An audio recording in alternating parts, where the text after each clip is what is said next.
para denunciarla, como han señalado y como, bueno, han concretado finalmente estos abogados, Noblecilla y Atencio. Para hablar de ese tema está con nosotros el doctor Luis Lamas Puccio. Muy buenas noches, bienvenido al programa. La disyuntiva es esa, es una denuncia, digamos, que tiene un asidero. De pronto la fiscal, me decían algunos colegas suyos, ha cometido un error y se ha vuelto vulnerable, digamos, ante estos ataques debido a que ella no terminó de zanjar con claridad lo ocurrido con su hermana, con la investigación a su hermana. Bueno, de ella no depende la investigación de la hermana. La investigación continúa, es una investigación larga por organización criminal que en la etapa preparatoria tiene 3 años de duración. Y solamente ha transcurrido 1 año desde que se ha formalizado la investigación preparatoria contra la hermana de la fiscal. Y una investigación en los términos del nuevo Código Procesal Penal tiene un largo camino que recorrer para que pueda terminar en una acusación fiscal o en un sobreseguimiento. Entonces, pensar que la fiscal de la Nación habría estado haciendo algunas gestiones con la finalidad de debilitar la investigación es un poco aventurado hacer una afirmación categórica de ese tipo, porque el proceso penal en su estructura no lo permite. Correcto, pero ¿cómo explicar la remoción? ¿Era necesario que la fiscal de la Nación, en la situación en la que se encuentra ahora, cambiara a la fiscal Betsabe Revilla? Como se recuerda, ella justifica esta remoción indicando un informe de productividad que no aplica para los fiscales que ven casos especiales. El argumento fue flojo por parte de Patricia Benavides. Yo creo que fue un argumento inoportuno por las condiciones, porque no se trata de un momento político en términos normales. Como sabemos, hay de por medio 6 investigaciones contra el presidente de la Nación. Hay de por medio una denuncia contra el presidente por parte de la Fiscalía en el Parlamento. Hay posiblemente en los próximos días una nueva solicitud o moción de vacancia.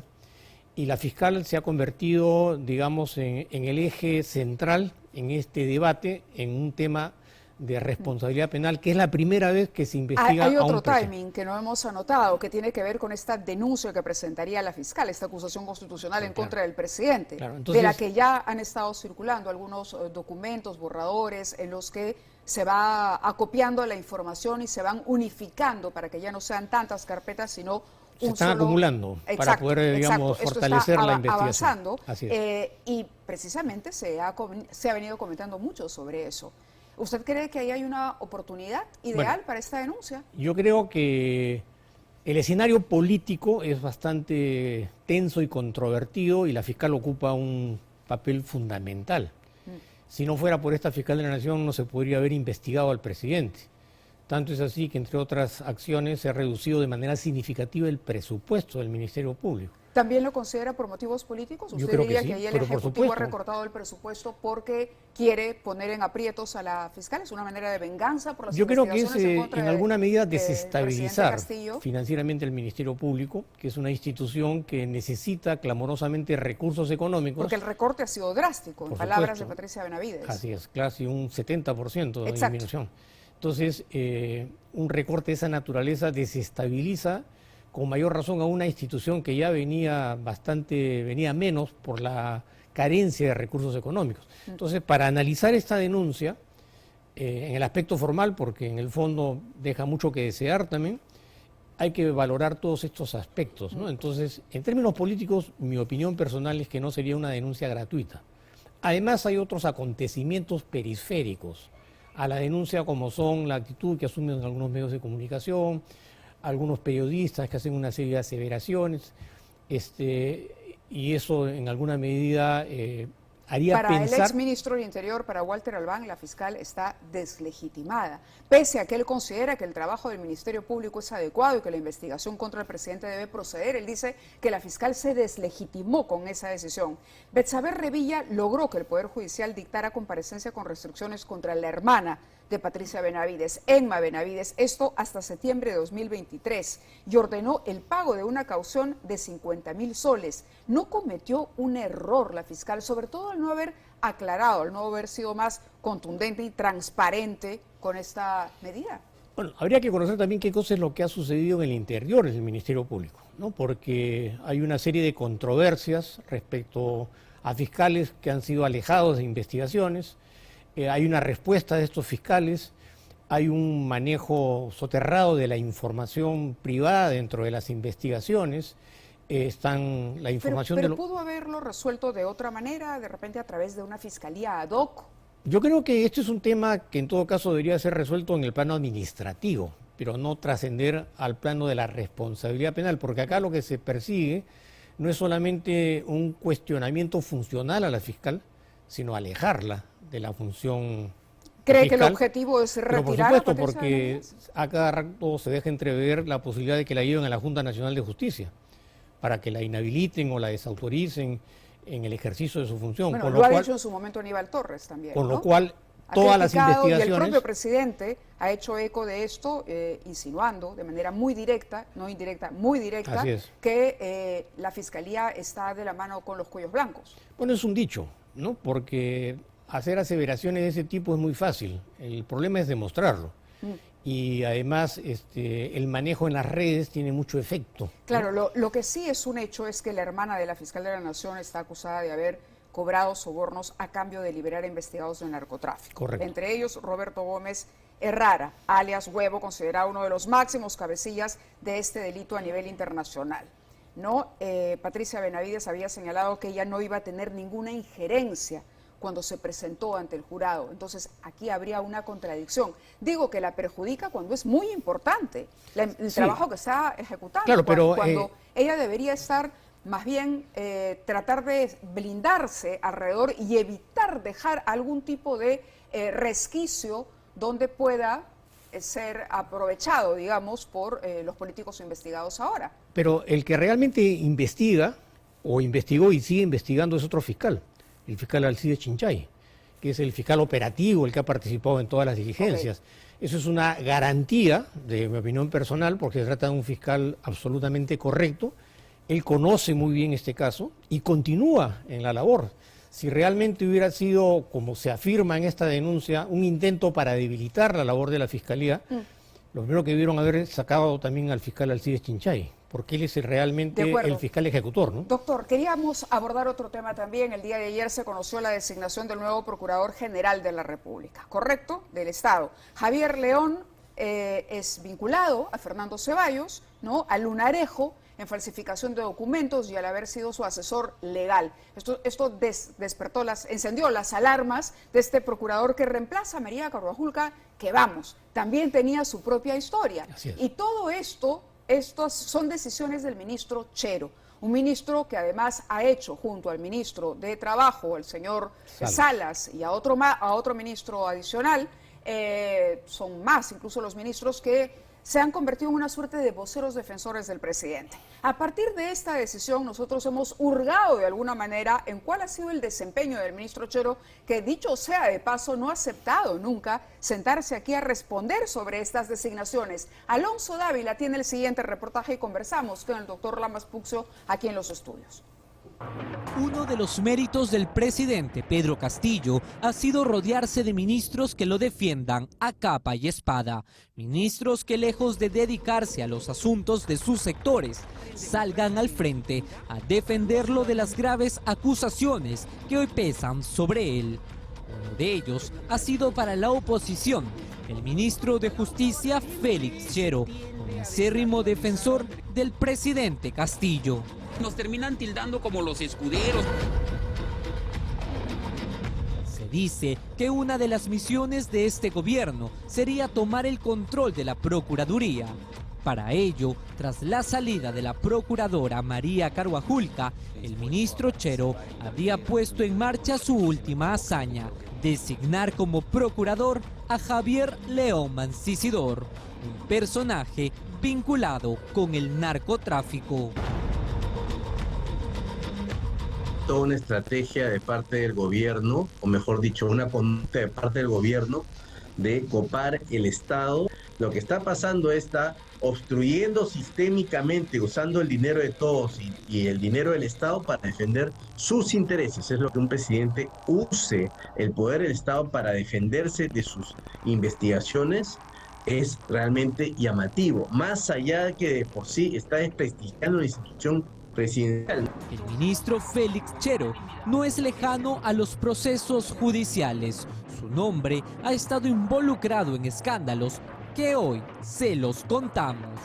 En el 2018, el ahora ministro trató mediante un habeas corpus de eliminar una condena de un sujeto acusado de abusar sexualmente de un menor de edad. Pero este caso no ha sido el único.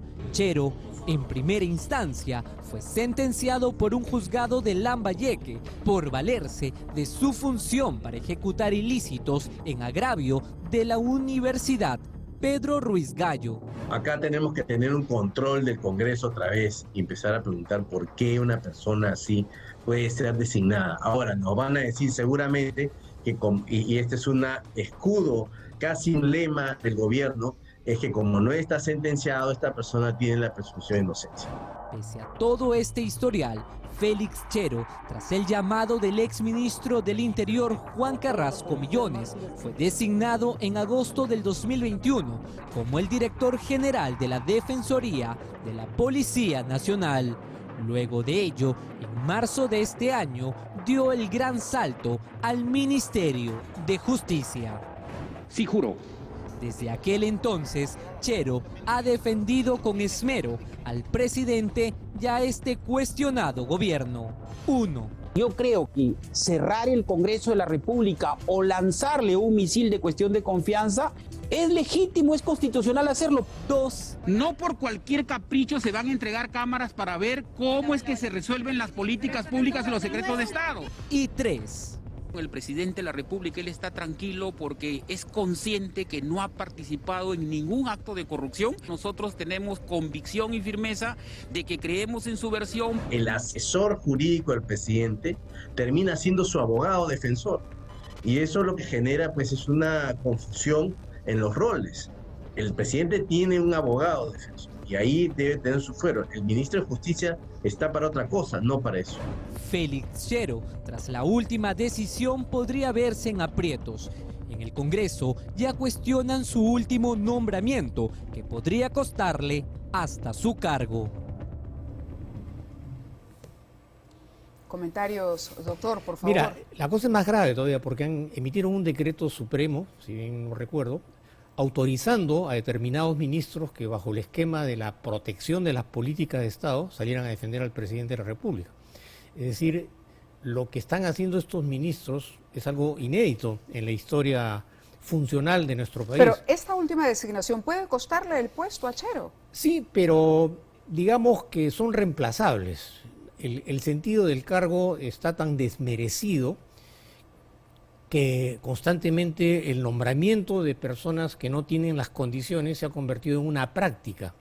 No sé si se hace al propósito para desmerecer la institucionalidad o se hace para distraer a la opinión pública y tenerla entretenida en otros debates, o se hace, digamos, en un plano totalmente de irresponsabilidad política.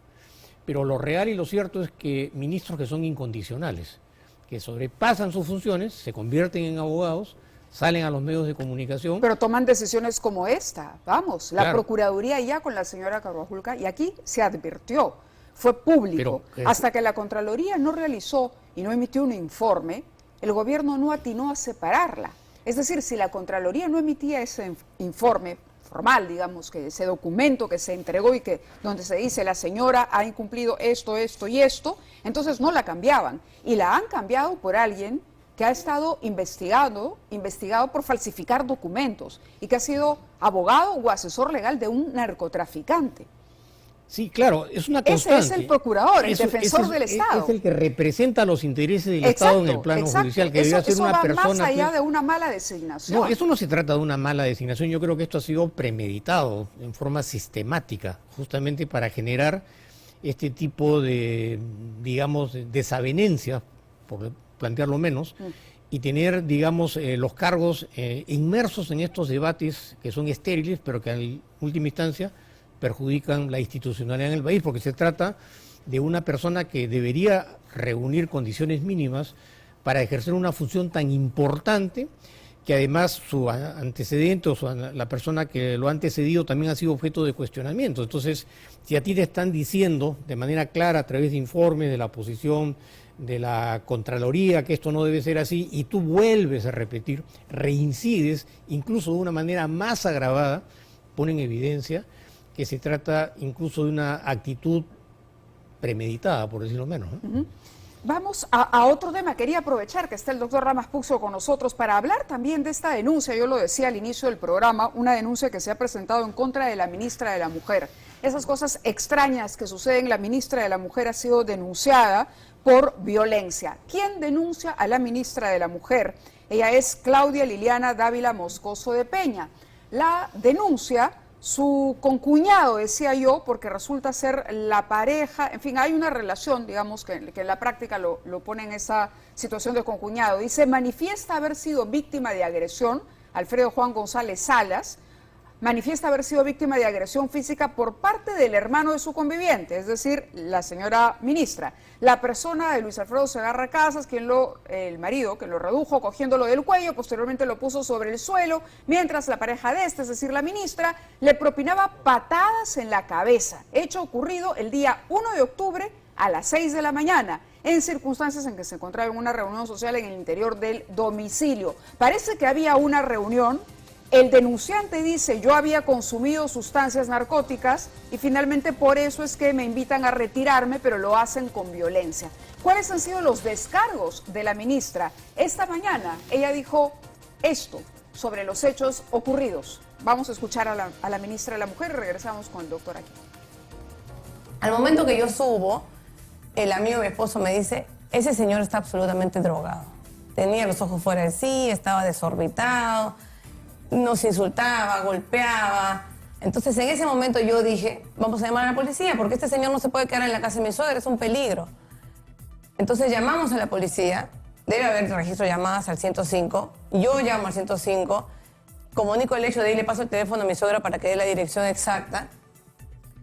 Y como no llegaba la autoridad y el señor seguía insultando, seguía golpeando y era evidentemente un peligro porque estaba absolutamente fuera de sí, entonces lo sacamos de la casa. Sobre la agresión específicamente, esto es lo que ella cuenta. En ese momento él, claro, ofende de manera tremenda a mi suegra, me amenaza a mí, a mis hijos, a mi esposo también y le mete una patada. Le mete una patada. ¿A quién? ¿A tu mi esposo? esposo. Eso ha sido en la calle. Entonces él lo reduce y me pide ayuda. En ese momento yo reacciono, ¿no? Y también actúo. Bueno, ella justificándose ha dicho varias cosas. Ha dicho que llamaron a la autoridad, que es lo que corresponde hacer, y que lo segundo es la autodefensa. Y en aras de la autodefensa, ella lo patea, en efecto. ¿Esto es válido en términos legales? Habría que constatar lo que se dice, ¿no? Esta es una versión de la parte agraviada, pero habría que escuchar también la versión de las otras personas que han intervenido. Se habla de consumo de drogas, de ingesta, de lesiones físicas, de lesiones emocionales, eso habría que constatarlo mínimamente. Claro, me parece que era el cumpleaños del esposo de la ministra, estaban celebrando y esta persona, la víctima, que es Alfredo Juan González, por lo menos la víctima en el documento, no le podemos dar la razón a él o darle la razón a la ministra en este momento, esto se tendrá que esclarecer como usted ha dicho, pero él lo que dice es que se encontraba en el segundo piso y bueno, no ha negado que se estaba drogando en la casa o que estaba bajo los efectos de las drogas. Pero ¿es correcto lo que dice la ministra, que ella en su calidad de ciudadana, ya no de ministra, de ciudadana, para autodefenderse podía haber incurrido en esto? Mira, ¿el argumento de defensa es válido, legalmente hablando? Cuando una persona tiene un cargo tan importante como dirigir un ministerio, su calidad y su función se perpetúa durante el tiempo. No es que yo soy ministro hasta las 9 de la noche y a partir de las 9 de la noche dejo de ser ministro y puedo hacer cosas que no se condicen con la labor funcional tan importante.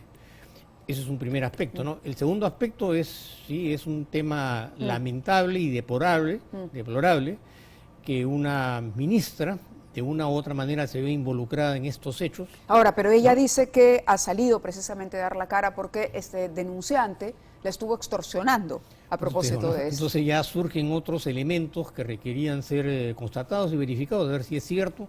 ¿Por qué dicen que había una extorsión de por medio? ¿Cuáles son las pruebas para hacer este tipo de aseveraciones? ¿Por qué razones se reunieron? ¿Bajo qué condiciones? ¿Hay testigos? ¿Hay personas que pueden declarar que efectivamente esto sucedió de esta manera? Y esa es una labor que tiene que hacer pues mínimamente la policía con la presencia de la fiscalía, ¿no? Muy bien, doctor. Muchísimas gracias por habernos acompañado el día de hoy. Nosotros vamos a continuar hablando de otros temas también. Dejamos